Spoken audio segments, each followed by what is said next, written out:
नमस्ते बच्चों, मैं पिंकी गांधी फ्रॉम लियाल पब्लिक स्कूल। आज की कक्षा में हम करने वाले हैं ऋतुओं का स्कूल अध्याय की बुक एक्सरसाइज और उसके कॉपी पार्ट को।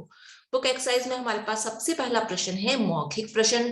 पोस्टमैन क्या कार्य करता है? क्या कार्य करता है? घर घर जाकर डाक पहुंचाने का कार्य करता है। सूरज चाचा को क्या बताया गया है? सूरज चाचा को पोस्टमैन बताया गया है। जब रिमझिम की क्लास छूटती है तब घंटा कौन बजाता है? जब रिमझिम की क्लास छूटती है तो घंटा बजाने का काम मेघ यानी कि बादल करते हैं। मुश्तैद चौकीदार किसे बताया गया है? कौन रात को चौकीदारी करने आता है? चांद। तो यहाँ मुश्तैद चौकीदार चांद को बताया गया है। निंदिया वाले बैंक में किसका खाता होता है? किसका खाता होता है? हम सबका एक एक खाता होता है। तभी तो जैसे ही रात होती है हम लोग सोते हैं, नींद लेते हैं, हम सबको सपने आते हैं। तो यानी कि हमारा जो खाता है वो कहाँ है? निंदिया वाले बैंक में है। आगे हमारे पास दे रखी है रिक्त स्थान भरने की, जिसे हम अपने कॉपी पार्ट में कंप्लीट करेंगे। उसके साथ ही सही गलत वाले प्रश्न को भी हम अपने कॉपी पार्ट में करेंगे। एक शब्द और वाक्य और 2-3 वाक्यों में उत्तर वाले प्रश्नों को भी हम अपने कॉपी पार्ट में कंप्लीट कर लेंगे। आगे है हमारे पास, अच्छा दी यहाँ देखिए, अनजानी बातें। क्या आप जानते हैं कि ऋतुएं जो हैं पृथ्वी द्वारा सूर्य के चारों ओर चक्कर लगाने के कारण बदलती रहती है? बसंत, ग्रीष्म, वर्षा, शरद, हेमंत और शिशिर, ये कितनी ऋतुएं हैं? 6 ऋतुएं होती है। यदि चंद्रमा नहीं होता तो क्या होता? तो धरती पर दिन केवल 6 घंटे ही रह जाता। आगे है हमारे पास भाषा और व्याकरण। भाषा और व्याकरण में हमारे पास योजक चिन्ह, यानी कि जहां इस तरीके से डैश लगाया जाता है उसको बोलते हैं योजक चिन्ह। का अर्थ और तथा या होता है। इस योजक चिन्ह का मतलब क्या होता है? या तो और होता है, या फिर तथा होता है, या फिर या होता है ना। इस डैश, इस लाइन का मतलब 3 मतलब निकलते हैं, इसके 3 अर्थ होते हैं, या फिर और, तथा या। ठीक है। जैसे दादा दादी, तो हम इसको क्या बोल सकते हैं? दादा और दादी। चाय कॉफी, तो हम इस डैश का मतलब क्या निकाल सकते हैं? चाय या कॉफी। इसी तरह अब जोड़े वाले ऐसे शब्दों को अलग अलग करके हमें उदाहरण के समान लिखना है। जैसे हमें उदाहरण दे दिया था, धूप योजक चिन्ह छांव, तो हमने क्या लिखा? धूप और छांव। आगे हंसते गाते, तो हमने क्या लिखा? हंसते या गाते। रंग बिरंगे, रंग और बिरंगे। चंदा तारे, तो हम कैसे लिखेंगे इसे? चांद और तारे। इन शब्दों के दो दो पर्यायवाची शब्द हमें लिखने हैं। जैसे सूरज, दिनकर, दिवाकर। चंदा का पर्यायवाची हम लिखेंगे मयंक, शशि। फूल का पुष्प, सुमन। पाती, पाती का क्या पर्यायवाची होता है? पत्र, चिट्ठी। मेघ, मेघ का पर्यायवाची क्या होता है? बादल, जलधर। आगे हमने देखा है इन शब्दों को अपने वाक्य में प्रयोग करना है। तो ऋतुएं अलग अलग ऋतुओं में अलग अलग फल मिलते हैं। इंद्रधनुष, इंद्रधनुष में 7 रंग होते हैं। निंदिया, माँ की लोरी सुनकर निंदिया आ जाती है। आगे हमें दे रखा है तुकबंदी की सहायता से हमें कविता बनानी है। कॉपी हो जिसके पन्नों पर सूरज, चांद, सितारे हो। सोचो सोचो ऐसी दुनिया में पाठ कितने न्यारे हों। जहां पेंसिल लगे खिलौना, जिससे खेले हम जी भर। ना तो मम्मी ना तो पापा, ना मैडम की डांट का डर। ऐसा हो स्कूल जहां पर सपनों में रंग भरते हो। खेल खेल में ही सब बच्चे अपनी पढ़ाई करते हो। ये हो गई है बच्चों हमारी बुक एक्सरसाइज। अब हम चलते हैं इसके कॉपी पार्ट की ओर। कॉपी पार्ट में हमारे पास सबसे पहला प्रश्न है श्रुतिलेख का। चिड़िया, हवा, पोस्टमैन, आकाशवाणी, ऋतुओं, रिमझिम, इंद्रधनुष, हंसते, अंधियारा, चौकीदारी, मुस्तैदी, निंदिया, बैंक। आगे बढ़ते हैं हम अगले प्रश्न की ओर। प्रश्न 2 शब्दार्थ। पोस्टमैन, पोस्टमैन का अर्थ होता है डाकिया।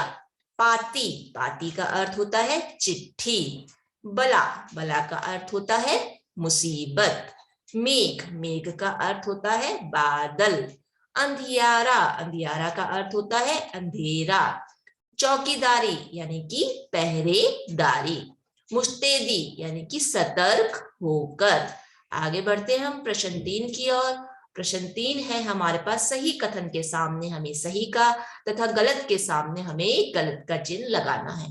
बच्चे सुबह को रंग बिरंगे फूलों, तितलियों और इंद्रधनुष के साथ खेला करते थे। ये वाक्य क्या है? एकदम गलत है। सुबह के समय नहीं, शाम के समय। चिड़िया आकाशवाणी की तरह प्यारे प्यारे गीत सुनाती है। ये वाक्य एकदम सही है। चंदा मामा दरोगा बनकर रात को गश्त पर निकलते हैं। ये वाक्य एकदम सही है, क्योंकि चंदा मामा रात को ही आते हैं और चौकीदारी करते हैं। ऋतुओं के स्कूल में पढ़ाई कोई मुसीबत नहीं है। ये एकदम सही वाक्य है।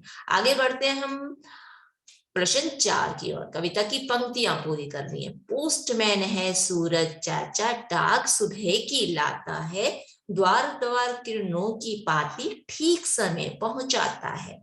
चींची करती चिड़िया रानी, चुगती दाना पीती पानी, गीत सुनाते प्यारे प्यारे, जैसे हो वह आकाशवाणी। मौसम का जी हाल इसी से हमें पता चल जाता है। आगे की पंक्तियां हैं, ऋतुओं ऋतुओं का स्कूल खुला है, नहीं पढ़ाई यहाँ बला है। हल्का बहुत हवा का बस्ता, धूप छांव का पाठ है। क्लास छूटती जब रिमझिम की घंटा मेघ बजाता है। ये हो गया है बच्चों हमारा पंक्तियां। आगे बढ़ते हैं हम। वाक्य बनाइए, जिसमें आपके पास एक शब्द दे दिया गया है और उससे आपको वाक्य बनाना है। डाक, डाक से हम वाक्य बनाएंगे। पोस्टमैन डाक पहुंचाने का काम करता है। चिड़िया, चिड़िया से वाक्य बनाएंगे। चिड़िया प्यारे प्यारे गीत सुनाती है। मौसम, मुझे सर्दी का मौसम अच्छा लगता है। शाम, शाम से हम वाक्य बनाएंगे। हम सब शाम को खेलते हैं। ये हो गया है बच्चों, वाक्य बनाएंगे। अब हम आगे चलते हैं प्रश्न उत्तर की ओर। प्रश्न 1 है, सूरज चाचा को पोस्टमैन क्यों कहा गया है? क्यों कहते हैं सूरज चाचा को पोस्टमैन? जिस प्रकार पोस्टमैन सुबह सुबह घर घर जाकर सबको डाक पहुंचाता है, ठीक वैसे ही सूरज चाचा सुबह सुबह किरणों की डाक घर घर पहुंचाते हैं, इसीलिए उन्हें पोस्टमैन कहा गया है। दोनों का काम एक समान है, घर घर जाकर के किरणें पहुंचाना, घर घर जाकर के पोस्ट पहुंचाना, यानी कि चिट्ठी पहुंचाना। आगे बढ़ते हैं प्रश्न 2 में, ऋतुओं के स्कूल की क्या विशेषता है? ऋतुओं के स्कूल में पढ़ाई को कोई मुसीबत नहीं मानता है, यही इसकी विशेषता है। प्रश्न 3 है, अंधियारा छा जाने पर क्या होता है? उत्तर में हम लिखेंगे, अंधियारा छा जाने पर चंदा मामा मुस्तैदी के साथ क्या करते हैं? चौकीदारी करने आ जाते हैं। अगला प्रश्न है हमारे पास, बच्चे शाम को किन के साथ खेलते हैं? तो उत्तर में हम लिखेंगे, बच्चे शाम को रंग बिरंगे फूलों, सुंदर सुंदर तितलियों और इंद्रधनुष के साथ खेलते हैं। अगला प्रश्न है, बच्चों का सारा दिन कैसे कट जाता है? तो उत्तर में हम लिखेंगे, बच्चों का सारा दिन हिल मिलकर हंसते गाते कट जाता है। प्रश्न 6 है, ऋतुओं के स्कूल और दूसरे स्कूलों में क्या अंतर है? तो उत्तर में हम लिखेंगे, ऋतुओं के स्कूल में जहां पढ़ाई को मुसीबत नहीं समझा जाता है, सब हंसी मजाक में ज्ञान पा लेते हैं, वहीं दूसरे स्कूलों में छात्र जो है पढ़ाई को मुसीबत समझते हैं। प्रश्न 7 है, चिड़िया क्या क्या करती है और यह कवि को किन के समान लगती है?